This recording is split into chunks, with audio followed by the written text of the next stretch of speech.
Hello and welcome to WMW's Weekly Newscast, bringing you the global waste management headlines. Coming up, prison and $2.5 million forfeit for New York waste haulage mafia man Papa Smurf. Dell closes the loop on plastics in PCs. Pinellas County waste-to-energy contract dispute. And Aberdeen to treble curbside recycling bin capacity. Carmine Franco, the New York crime boss known as Papa Smurf, has been sentenced for his part in a racketeering scheme to extort control over the city's waste haulage.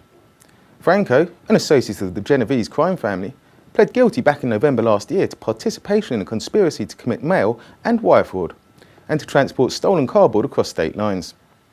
The charges came as part of a large-scale investigation led by the US Attorney's Office, the FBI, and the Westchester County Police Department.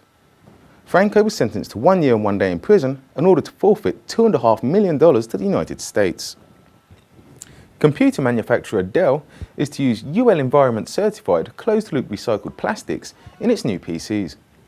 The company explained that its new closed-loop supply chain has been developed in partnership with Texas-based plastics recycler Wistron Green Tech. In addition to the recycled plastics initiative, the company also announced plans to begin using packaging made from a carbon-negative material known as air carbon. The material has been developed by biotech startup Newlight. Co-founder Mark Harima explains. The way the basic technology works is you have greenhouse gases that are emitted from various places, whether it's a farm, a landfill, a digester, whatever it is. That goes up, and normally that would just go out into the air and be part of what we breathe every day. What we do is we capture it, we mix it with air, and we run it into a reactor. As it goes through there, we pull it out the same way a tree pulls carbon out of the air and turn it into a plastic molecule. And that's what it is. The environmental impact has the potential to be massive. The reason that it could be so big is that all of the materials that we make with air carbon can actually be made to be not just carbon neutral, but actually carbon negative, which means that the more of that stuff that we make, the more carbon we're actually pulling out of the air. So every single Dell bag or whatever it is you have, the more of those you make, you're actually improving the world, which is a totally different paradigm. So you can ask the question now, what if plastics were no longer part of the problem? What if they were actually part of the solution?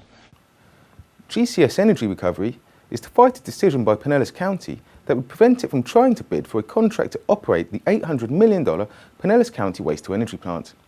According to a report by the Tampa Bay Times, the County Commission voted 6-1 to start negotiations with Covanta and Wheelabrator, the two firms ranked highest following the county's request for qualifications.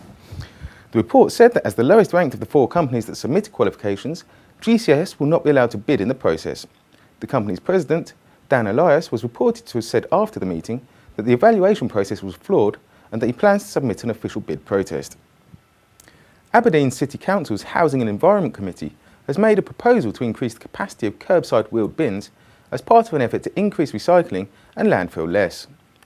Under the proposed new service, a 240-litre wheeled recycling bin would replace the existing 70-litre bag and box system. The council said that this will allow residents to discard all recyclable materials in a single bin instead of separating it into different containers. In addition, more materials will be accepted for curbside recycling, with plastic pots, tubs and trays, as well as waxed food and drink cartons being added to the current paper, cardboard, plastics, cans and glass collection. Under the proposals, residents served with the curbside collection would also be provided with a 180-litre wheeled bin for general waste. For WMW, I'm Ben Messenger. Thanks for watching.